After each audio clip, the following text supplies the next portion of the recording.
د ملتان په کرکټ سټیډیم کې پیل شو د پاکستان سپر لیګ په کرکټ سیالو کې د لاهور قلندر لوبډلې ملتان سلطان ته په یو رنز ماتې ورکړې دي.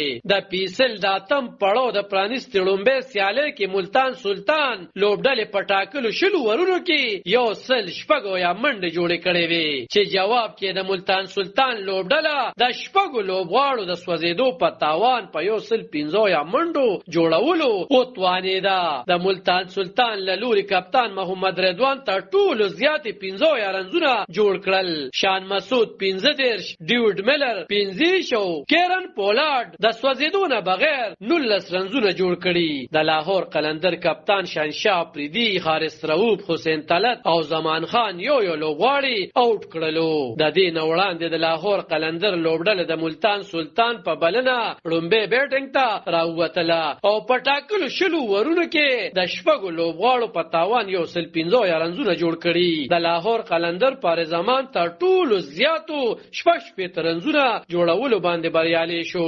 مرزا طاهر بیگ 22 حسین طلعت شل او شایخو بغیر د آوټ کېدو 19 رنزونه جوړ کړي. سکندر رضا خون بغیر د آوټ کېدو 19 منډو په جوړولو بریالي شو. د ملتان سلطان له لوري احسان الله اسامه امیر 22 عقیل حسین او شاهنواز دانی یو لوبغاړي آوټ کړي دي.